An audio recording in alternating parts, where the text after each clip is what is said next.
हिरण्यकश्यपु ने पकड़ा प्रहलाद को और नीचे भेज दिया गोद से। हे मूर्ख, तुझे मेरे शत्रु के बारे में किसने बताया? जो तलवार निकाली, संडा मर्ग जो आचार्य थे उनको बुला लिया, इधर आओ। हे मूर्खों, तुम मेरे पुत्र को मेरे शत्रु के बारे में पढ़ा रहे हो, उसका गुणगान करना सिखा रहे हो। संडा मर्ग जी बोले, महाराज हमने कुछ नहीं किया है, न जाने किससे इसने सीख लिया होगा, चलो हम इसकी खबर लेंगे। बोले अगर आगे से इसने ऐसा किया तो ध्यान रखना तुम्हारी गर्दन धड़ से अलग होगी। और संडा मर्ग जी ने जैसे तैसे बात को रफा दफा कर दिया। अरे मूर्ख, तू कहाँ हमारे चंदन जैसे वन में है, कांटे का पौधा कहाँ से पैदा हो गया? अरे तेरे को कौन ये सब सिखा रहा है? अरे बेटा किसने सिखाया तुझे?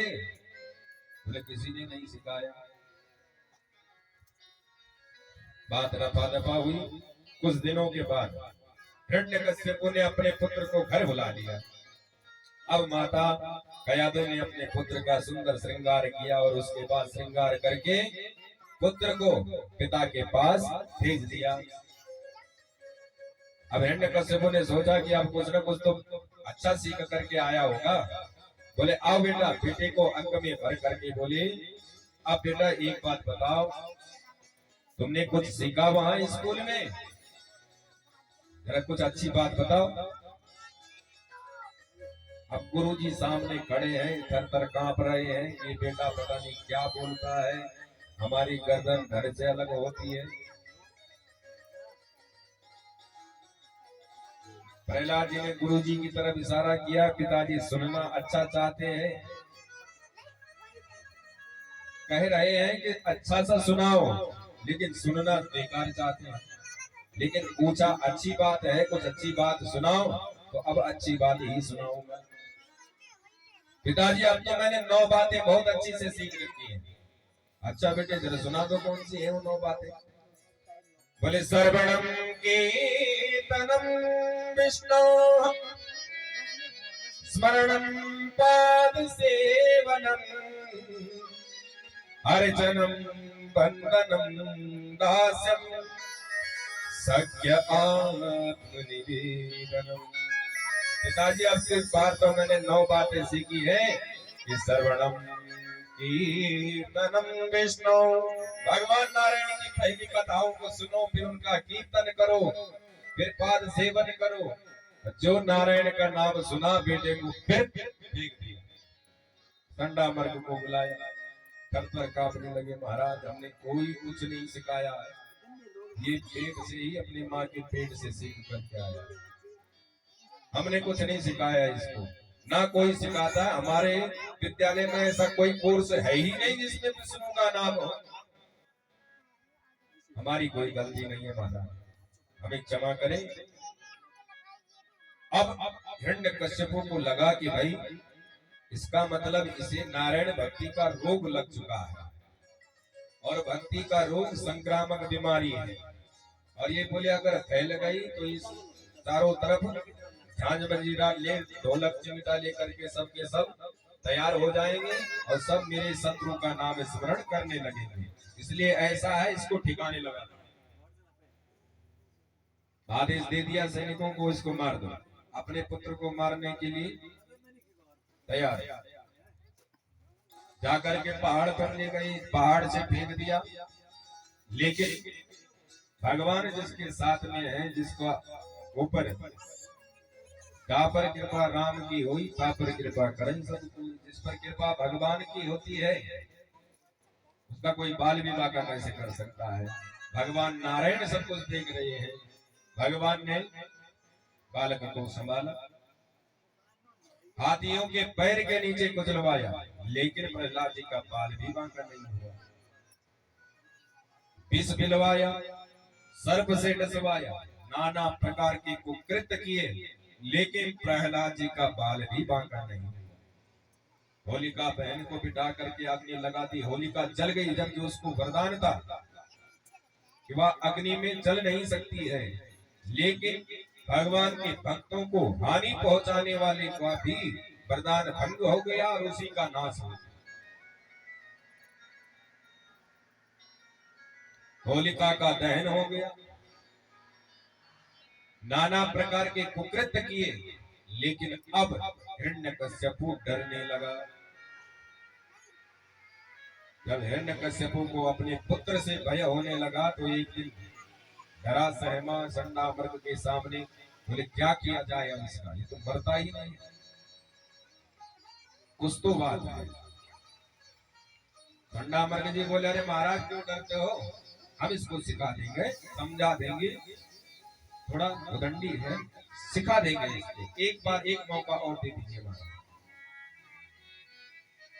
ठीक है ले जाओ, लेकर के चले गए, काल कोठरी में बंद कर दिया। अब चंडामर्ग जी जिस समय पढ़ाते लिखाते उस समय बाहर निकालते थे। प्रहलाद जी ने कुछ नहीं बोला, स्कूल में कुछ नहीं बोला। अब एक दिन चंडामर्ग जी कहीं चली गई तो विद्यार्थी जितने भी थे वो प्रहलाद के पास आ गए, बोले भैया तुम्हारे पिताजी ने तुम्हें कितना मारने का प्रयास किया परंतु फिर भी आप बच गए, ऐसा ज्ञान ऐसी शक्ति तुम्हारे पास आई कहां से। प्रहलाद जी ने अपने मित्रों से कहा सारे मित्र इधर आओ, तुम्हें मैं एक खेल सिखाता हूँ, हर बात बताता हूँ, तुम यहाँ बैठो। बोले मित्रों तुमने आंख मिचोली का खेल खेला है, बोले हाँ। बोले ध्यान से सुनना, यही आंख मिचोली का खेल भगवान नारायण प्रभु ने हमारे साथ में श्री हरि ने खेला। जीवात्मा और परमात्मा दोनों सखा है, दोनों ने आंख मिचोली का खेल खेला। पहले परमात्मा ने कहा कि तुम छिपो, मैं तुम्हें ढूंढूंगा, तो हम छिपे, भगवान ने एक एक करके माँ के गर्भ से हम सबको पैदा करके इस पृथ्वी पर भेज दिया, ढूंढ लिया। अब भगवान ने कहा कि इसी कण कण में मैं भी व्याप्त हूं, अब तुम्हारी बारी है, तुम मुझे ढूंढो। लेकिन हम परमात्मा को ढूंढने के बजाय विषय भोगों में लगे हैं। इसलिए मित्रों जितना हो सके भगवान का भजन करो। इतने में एक मित्र बोला अरे प्रहलाद हमारा खेलने कूदने का समय है, पूजा पाठ करना बुढ़ों का काम है। प्रहलाद जी बोले सुनो, अगर तुम्हें तुम्हारे मन में ये भ्रम है कि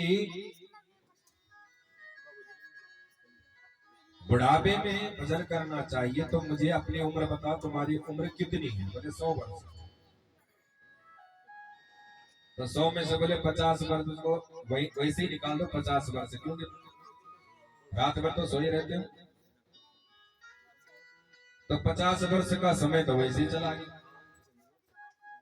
अब बचे 50 वर्ष, बोले 20 वर्ष खेलने कूदने की निकाल दो, और 20 वर्ष बुढ़ापे की निकाल दो जिसमें तुम खड़े भी नहीं हो सकते, कभी कमर दर्द, कभी कुछ दर्द, घुटने दर्द, कभी श्वास की दिक्कत, कभी किसी चीज की दिक्कत, जिसमें कि तुम चल फिर भी नहीं पाओगे। तो 20 वर्ष तो वैसे ही निकाल दो। अब बचे 10 वर्ष। अब इन 10 वर्षों में बोले तुम अपना घर गृहस्थी का जो विवाह का समय होता है उस समय में इन 10 वर्षों को अपने घर गृहस्थी में धन एकत्रित करने में, जोड़ने में लगा देते हो। बताओ भजन करने का समय कब है? बोले हाँ भैया बात तो बिल्कुल ठीक है, तो बताओ क्या करें। बोले भजन करने का कोई समय नहीं है, कोई अवस्था नहीं है, जब हो तब भगवान का भजन करना चाहिए। तो एक मित्र बोला प्रहलाद बातें तो तू बहुत अच्छी अच्छी करता है, परंतु क्या करें तेरे पिताजी का डर लगता है, अगर वो आ गई तो गर्दन तो गई हमारी, क्या करें। प्रहलाद जी बोले अरे जिस नारायण ने मेरी रक्षा की क्या वो तुम्हारी रक्षा नहीं कर सकता। अरे मेरा कोई पर्सनल नाता थोड़ी है उनके साथ, मेरे तो बाप से पैर है उनका, लेकिन फिर भी वह मेरी रक्षा के लिए हरदम तैयार रहते हैं। तुम्हारा तो कोई पैर नहीं है, मेरे तो पिता का पैर है उनके साथ में, तुम्हारे पिता का पैर थोड़ी है, तुम्हारा तो सबका संबंध है उनसे, और तुम प्रेम से उन्हें पुकारो। वो जैसे मेरी रक्षा करते हैं ऐसे ही आपकी भी रक्षा करेंगे। बोले भैया नारायण की तो हमें पता नहीं, लेकिन तुझ पर विश्वास करते हैं। बोले चलो मिलकर के भजन करते हैं। बोले भैया भजन तो हम करेंगे, लेकिन गारंटी कौन लेगा कि भाई तुम्हारे पिताजी हमको मारेंगे? बोले मैं गारंटी लेता हूँ, बिल्कुल भयभीत मत हो, डरना मत। ठीक है भैया। तो बोले चलो